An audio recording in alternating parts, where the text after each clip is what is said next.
Hello friends, स्वागत है आपका आपके अपने यूट्यूब चैनल में कॉमर्स एंड इकोनॉमिक्स गाइड में। तो गाइस, अब हमारी जो एमडीयू की बीएड एग्ज़ाम से रिलेटेड सीरीज़ कंटिन्यू है, जिसमें हमारा फर्स्ट एग्ज़ाम है कंटेम्प्रेरी इंडिया एंड एजुकेशन, जिसके बेस पे हमने ये वीडियो बनाई है। 2017 के भाई प्रीवियस ईयर क्वेश्चन थे, जो 2017 का जो पेपर आया था उसका सॉल्यूशन करेंगे हम, इस वीडियो में डिस्कस करेंगे।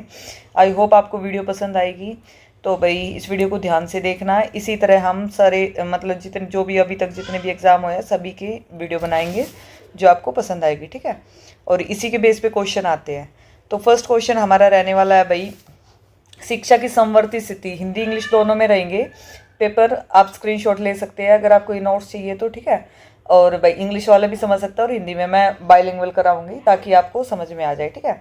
तो कंकरेंट स्टेटस क्या कहता है कि 1976 में जो 42 मतलब जो 42वां जो संशोधन हुआ था, अमेंडमेंट हुआ था, उसके बाद जो एजुकेशन को कंकरेंट लिस्ट मतलब समवर्ती सूची में डाल दिया गया था, ठीक है। सेंट्रल और स्टेट गवर्नमेंट दोनों लॉज बना सकती है। जो क्लैश होने पर क्या होता है, सेंट्रल के रूल चलते हैं। अगर कुछ भी दिक्कत आ जाती है भाई, तो उसमें कोई भी विवाद हो जाता है तो किसके रूल चलेंगे भाई, हमारे केंद्र सरकार के चलेंगे, ठीक है। अगर जैसे रियल लाइफ एग्जांपल लेके चले हम, जैसे एजुकेशन के लिए सीबीएसई सेंट्रल और एचबीएसई हरियाणा बोर्ड है, ठीक है, ये दोनों स्टेट है। अगर सेंट्रल गवर्नमेंट एनईपी 2020 लाती है तो स्टेट को भी उसके अकॉर्डिंग अपने स्कूल में क्या करने पड़ेंगे, चेंजेस करने पड़ेंगे और 2020 की ही पॉलिसी लगानी पड़ेगी, ठीक है। ये थे हमारे शॉर्ट क्वेश्चन के बारे में डिस्कस करेंगे। इसके बाद हम लॉन्ग क्वेश्चन के बारे में करेंगे, ठीक है। जैसा आपका एग्जाम पैटर्न आता है डिटो वैसे ही है भाई। सेकंड आया था कोठारी आयोग, मतलब कोठारी कमीशन कब आया था। ये इस टाइप की वीडियो है कि आपके भाई आगे सीटेट टेस्टेट वगैरह दोगे उसमें भी आपकी काम आएगी, तो थोड़ा सही से समझना, ठीक है। कोठारी कमीशन में कहा था कि जो एक मेन एम था सिर्फ किताबी ज्ञान देना नहीं था, फोकस वाज मतलब जो क्या था, किस चीज़ पे फोकस डालना था कि जो प्रोडक्टिविटी है उसको बढ़ावा देना, ठीक है। मतलब उत्पादकता को बढ़ाना, नेशनल इंटीग्रेशन मतलब जो राष्ट्रीय एकता लेके आना, मॉडर्नाइजेशन आधुनिकरण लेके आना, न्यू टेक्नोलॉजी लेके आना और सोशल मॉरल वैल्यूज डेवलप करना, मतलब जो नैतिक मूल्य होते हैं उनका विकास करना, ठीक है। इसका कोठारी कमीशन का ये काम था हमारा। रियल लाइफ एग्जांपल मैं इसलिए देती हूँ ताकि आपको ये चीज़ें याद रह जाए। हमें कई बार डायरेक्ट डेफिनेशन याद नहीं होती, कई बार क्वेश्चन हमें ऐसा होता है कि पॉइंट टू पॉइंट लिखना पड़ता है, तो हमें एग्जाम्पल से वो चीज़ें याद आ जाती है, ठीक है। और बीएड में देखो प्रीवियस ईयर ही क्वेश्चन ही आते हैं। मैं इसमें आपकी जो वीडियोस डालूंगी, मैं सारे प्रीवियस ईयर क्वेश्चन जो 4-5 साल के होंगे वो सभी डालूंगी। मैं गारंटी देती हूँ कि इस वीडियो से बाहर एक भी क्वेश्चन नहीं आएगा आपका। जैसे आजकल स्कूल है, स्कूल में बच्चों को सिर्फ हिस्ट्री मैथ नहीं, उन्हें क्या दी जाती है, स्मार्ट क्लासेस। आप लोग स्कूल वगैरह में पढ़ाते भी होंगे, आपके बच्चे वगैरह भी पढ़ते होंगे, छोटे बहन भाई पढ़ते होंगे, तो आप देखते हो कि आजकल स्मार्ट क्लासेस वगैरह भी लगाई जाती है, ठीक है। और उनके साथ ये क्या मॉडर्नाइजेशन का हिस्सा है, ठीक है। और मोरल साइंस पढ़ाई जाती है, वो क्या है, ताकि आगे हम क्या बने, अपने देश के एक अच्छे नागरिक बन सके, ठीक है। अपने देश के हित के बारे में भी सोच सके, ना कि सिर्फ अपने हित के बारे में। वो होती है हमारी मोरल एजुकेशन। इसके बाद हमारा थर्ड क्वेश्चन है त्रिभाषा सूत्र, मतलब थ्री लैंग्वेज फॉर्मूला। क्या कहता है थ्री लैंग्वेज फॉर्मूला, ये हमें क्या कहता है, लैंग्वेज डिस्प्यूट सोल्व करने की पॉलिसी है। जो स्टूडेंट लर्न थ्री लैंग्वेज की, तीन लैंग्वेज समझे भाई, मतलब जो भाषा के जो विवाद होते हैं उनको सुलझाने में हेल्प करता है। छात्रा को, जो भी छात्र है उनको तीन भाषाएं सिखाई जाएगी। कौन कौन सी, एक मदर टंग जो वो माँ के गर्भ से सीख के आता है, उनके घर पे जो बोली जाती है वो मदर टंग में आएगी। दूसरी हिंदी आ गई, इंग्लिश आ गई हमारी, ठीक है। तो ये चीज़ें मतलब डिपेंडिंग ऑन स्टेट में जो भी एक लैंग्वेज होगी वो हो जाएगी, और हिंदी इंग्लिश में से कोई एक हो जाएगी। और एनी मॉडर्न इंडियन लैंग्वेज, अगर कोई और मॉडर्न इंडियन लैंग्वेज रखना चाहे तो वो हो जाएगी। जैसे बहादुरगढ़ के किसी हरियाणा बोर्ड स्कूल का जो बच्चा है, पहली लैंग्वेज हिंदी पढ़ता है और दूसरी क्या पढ़ता है, इंग्लिश पढ़ता है, और तीसरी लैंग्वेज के रूप में वो क्या करता है, संस्कृत या पंजाबी चूज़ करता है, ठीक है। वो क्या होगी, उनकी रीजनल भाषा होगी, ठीक है। थर्ड भाई हमारा है कि डेमोक्रेसी एंड एजुकेशन। एजुकेशन में डेमोक्रेसी का क्या रूल है, डेमोक्रेसी तभी सक्सेसफुल होती है जब सिटीजन एजुकेटेड हो, ठीक है। अगर एजुकेशन लोगों को उनका राइट्स, ड्यूटीज और इक्वलिटीज और जस्टिस के बारे में अवेयर करती है, अगर उनको इनके बारे में नहीं पता तो वो मतलब भाई पढ़ा लिखा ना पढ़ा बराबर है, ठीक है। तो हमें अपने ये सारे जो हमारे राइट्स होते हैं, हमारी ड्यूटीज़ होती है, क्या हम समानता है, क्या हमारे कर्तव्य है, क्या अधिकार है, ये सारे हमें पता होना चाहिए, इनके बारे में अवेयर होना चाहिए। जैसे एक जो एजुकेटेड इंसान है वो क्या करता है, इलेक्शन में सिर्फ कास्ट या रिलीजन देखकर वोट नहीं करेगा, वो कैसे देगा, बल्कि कैंडिडेट की जो क्वालिफिकेशन, उसके जो काम देख कर जो अपना लीडर चुनेगा। ठीक है भाई, इसकी देखने का नज़रिया कैसा है, ये क्या चेंजेस ला सकता है, कितना एजुकेटेड है आने वाले टाइम में। ठीक है, इसके बाद भाई ये तो थे शॉर्ट क्वेश्चन जो आपके कंपलसरी होते हैं। फिर अब करेंगे यूनिट वाइज सॉल्यूशन। ठीक है, देखो भाई एमडीयू में है ना, सीट बढ़ने के मार्क्स जरूर मिलते हैं, लेकिन इसका मतलब ये नहीं कि आप कुछ भी भर के आ जाओगे। ठीक है, ये जितना कंटेंट मैं करा रही हूँ ना, इसको तो जरूर लिखो और इसको अपनी लैंग्वेज में थोड़ा डिफाइन करके बड़ा लिखना है। मैं ज़्यादा बड़ा आपको जितना एग्जाम में लिखना उतना इसमें नहीं करा सकती, क्योंकि वीडियो बहुत लंबी हो जाएगी और मेरे को सारे क्वेश्चन कराने हैं जो भी आपके एग्जाम में आने वाले हैं। ठीक है, तो अब आपकी मेंटलिटी सेट होती है कि इतना आपको आता है, इसके बाद जो आएगा वो आप अपने आप बना के लिख सकते हो, बट ये पॉइंट टू पॉइंट जरूर होना चाहिए इसमें। ठीक है, तो हमारा क्वेश्चन था इसमें, what are the educational provisions given in the constitution of India. क्या प्रोविजंस दिए गए थे भाई इंडिया के कॉन्स्टिट्यूशन में।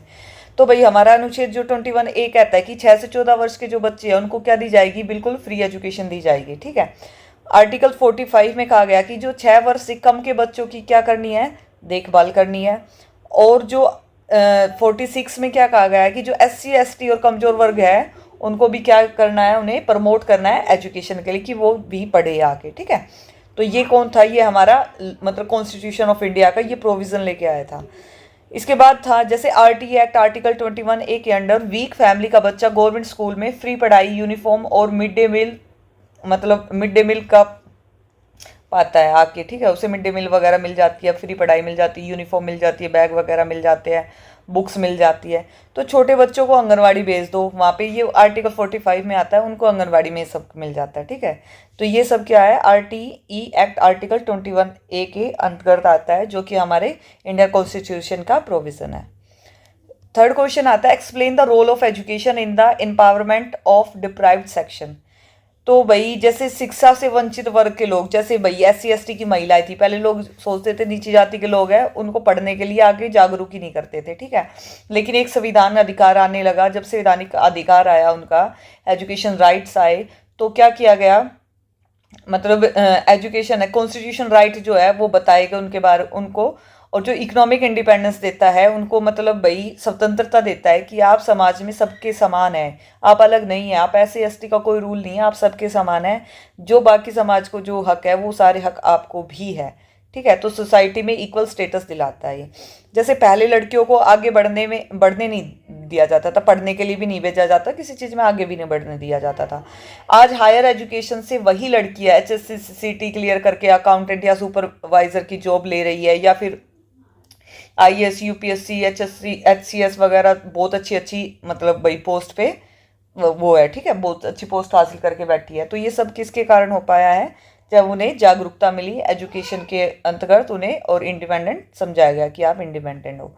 सेकंड यूनिट में आता है हमारा prominent characteristics of education during colonial rule. Colonial rule क्या कहता है कि भाई जो अंग्रेजों का उद्देश्य था कि भारतीयों का विकास नहीं बल्कि कलर इख्तियार करना था, इन्होंने क्या किया था, डाउनवर्ड फिल्ट्रेशन, केवल अमीरों को पढ़ाना था, नीति अपनाई और महिलाओं को आम जनता की शिक्षा की अनदेखी की गई। ये रूल बनाया था अंग्रेजों ने। ठीक है, ताकि जो लोग हैं भाई, क्योंकि पढ़े लिखे लोग हैं वो तो अपने आप पढ़ लेंगे, वो तो आगे बढ़ेंगे ही बढ़ेंगे, और जो गरीब है वो गरीब ही रह जाएगा, ताकि उनको दबा के रख सके। जैसे किसी कंपनी में एक बॉस सिर्फ अपने फायदे के लिए क्या करता है, एम्प्लॉयज़ को उतनी ट्रेनिंग दे जिससे बस उसका काम निकल जाए। तो एम्प्लॉयज़ के फ्यूचर से उसे कोई मतलब नहीं है कि भाई उसको आगे भी कोई बेनिफिट होगा, उसे क्या मतलब है कि मेरा जो काम निकल जाए बस उतना ही काम सिखाना। ऐसे ब्रिटिश करते थे पहले। ठीक है, वो था कॉलोनियल रूल। इसके बाद आया हमारा salient feature of national policy on education 1986। ये भी इंपॉर्टेंट क्वेश्चन है, काफ़ी बार आता है। इसमें था हमारा कॉमन स्ट्रक्चर, 10वीं 12वीं +3 की जो मतलब ग्रेजुएशन होती है वो लागू था इसमें। ठीक है, इसमें था ऑपरेशन ब्लैक बोर्ड, की ब्लैक बोर्ड पे मतलब बेसिक फैसिलिटी दी गई थी प्राइमरी स्कूल में कि ब्लैक बोर्ड यूज़ करके बच्चों को पढ़ाया जाए। एक नवोदय विद्यालय होते थे ग्रामीण प्रतिभाशाली बच्चों के लिए, जो अभी भी है कि आपको 6 क्लास में एक टेस्ट देना पड़ेगा ताकि आगे आपका नवोदय विद्यालय में एडमिशन हो जाए। आपके टैलेंट को जज किया जाता था, एग्जाम लिया जाता था और फ्री में नवोदय विद्यालय में एडमिशन दिया जाता। ओपन यूनिवर्सिटी, फोकस किया गया डिस्टेंस एजुकेशन पे, ताकि भाई लोग काम के जरिए या फिर किसी और रिस्पॉन्सिबिलिटी के रहते हुए क्या थे, अपनी पढ़ाई को रेगुलर नहीं रख पाते थे। तो क्या जैसे MDU ने डिस्टेंस एजुकेशन लगाई, इग्नू डिस्टेंस एजुकेशन है, ताकि पढ़ाई उनसे दूर ना जाए, वो घर बैठ के भी चीज़ों को पढ़ सके। रियल लाइफ एग्जांपल लो तो अगर कोई जॉब के कारण रेगुलर कॉलेज नहीं जा सकता तो आज वो एमडू इग्नू के डिस्टेंस एजुकेशन प्रोग्राम से क्या कर रहा है, घर बैठ के डिग्री ले रहा है। ठीक है, ये किसके अंतर्गत हुआ था, हमारा एनपी 1986 की देन है ये सब। ठीक है, यूनिट थर्ड में आया हमारा question modernisation in education advantage and disadvantage. भाई आधुनिकरण किस कारण से हुआ था, मीनिंग क्या है इसका, adopting new take and scientific thinking, मतलब पुरानी सोच को छोड़कर जो नई नई चीज़ें हैं, वैज्ञानिक सोच है, उनको अपनाना। एडवांटेज क्या थे, स्मार्ट क्लासेस लगाना, और क्या था, access to global info, focus on particles, मतलब भाई उन्हें स्मार्ट क्लास, ई लर्निंग, मतलब भाई नेट वगैरह के थ्रू ग्लोबल जानकारी वगैरह देना, ये सारी इसकी एडवांटेज थी। डिसएडवांटेज क्या थी, बच्चे अपनी संस्कृति से दूर हो रहे थे, तो डिजिटल डिवाइड बढ़ा रहा था, बढ़ा रहा है, जैसे loss of moral value, cultural increase, digital divide. तो ये मोरल एजुकेशन वगैरह भी चालू की गई ताकि लोग अपने मतलब जो बच्चे हैं वो अपनी मोरल उसको ना भूले एजुकेशन को। ठीक है, एडवांटेज क्या थी, जैसे प्रिपरेशन के लिए लोग इंटरनेट पर पीडीएफ और यूट्यूब पर प्रीवियस ईयर पेपर सोल्व कर लेते हैं। ठीक है, और डिसएडवांटेज क्या है, स्क्रीन पर ज़्यादा टाइम बैठने से क्या हो जाता है, बच्चों की फिजिकल एक्टिविटी एकदम खत्म हो जाती है। तो एडवांटेज और डिसएडवांटेज दोनों हो गई इसके। ठीक है, ऐसे मॉडर्नाइजेशन का है ये उस पर लागू होता है। इसके बाद आता है district primary education programme, DPEP. इसमें होता है हमारा 1994 में क्या हुआ था, शुरू हुआ था। इसका जो मेन हमारा जो फोकस था, किस चीज़ पे था, मेन उद्देश्य था प्राथमिक शिक्षा का सार्वभौमिकरण, मतलब उसका क्या करना, यूनिवर्सलाइजेशन करना। ठीक है, और क्या था इसकी जो सबसे बड़ी मतलब विशेषता थी वो थी विकेंद्रीकरण, मतलब डिसेंट्रलाइजेशन, यानी योजनाएं राज्य स्तर पर नहीं, जिला स्तर की जरूरतों को के हिसाब से बनेगी। ठीक है, जितनी भी पॉलिसी है वो स्टेट लेवल पर नहीं बनेगी, बल्कि किस पे बनेगी, डिस्ट्रिक्ट लेवल की स्पेसिफिक नीड को देख के उनके अकॉर्डिंग बनेगी, उनको फोकस करके और चीज़ों को बनाया जाएगा। जैसे गुरुग्राम या फरीदाबाद की सिटी स्कूल की रिक्वायरमेंट अलग होगी। ठीक है, और रोहतक या झज्जर विलेज स्कूल की ज़रूरतें अलग होगी, और डिस्ट्रिक्ट को अपना प्लान क्या करना है, खुद बनाना है, उनको एक आज़ादी दी जाएगी। ठीक है, ये दी गई है इसमें हमारा किसमें, डिस्ट्रिक्ट प्राइमरी एजुकेशन प्रोग्राम में। इसके बाद हमारी फोर्थ यूनिट में क्वेश्चन आया था भाई, impact of new economic reform LPG 1991 in education. आधुनिकरण के बाद निजी स्कूलों कॉलेज की बाढ़ आ गई और शिक्षा का व्यवसायीकरण, विदेशी कंपनियों एमएनसीज के आने से मैनेजमेंट, एमबी और इंजीनियरिंग जैसे कोर्सेज की मांग क्या होगी, ज़्यादा बढ़ गई।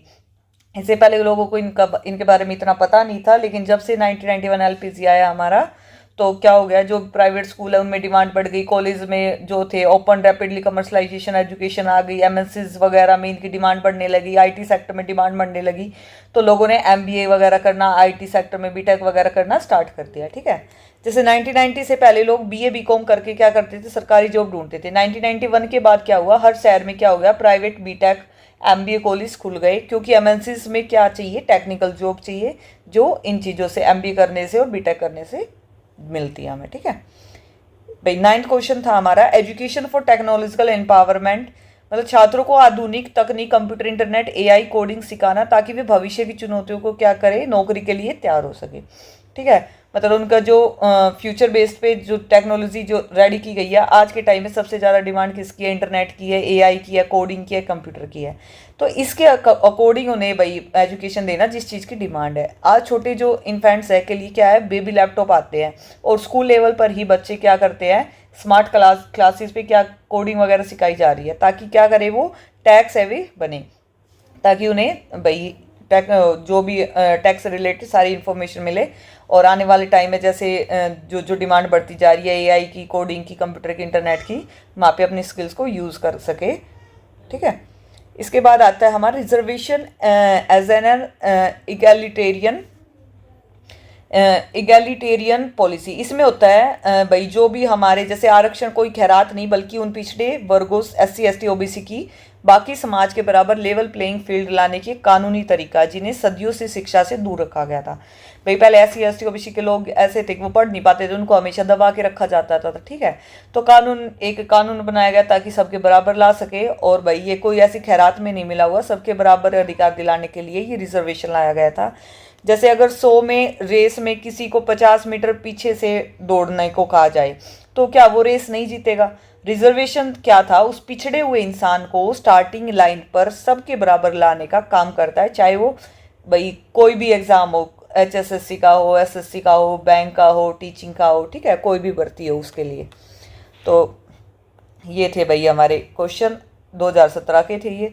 ऐसे ही मैं बाकी भी जो अभी तक जितने भी एग्जाम हुए हैं सभी की ऐसे वीडियो बनाऊंगी। आई होप आपको पसंद आ रही होगी। अगर आपको पसंद आ रही है तो वीडियो को लाइक शेयर सब्सक्राइब जरूर करना, कमेंट करके बताना आपको आगे वीडियो चाहिए या नहीं चाहिए। ठीक है, थैंक यू वेरी मच।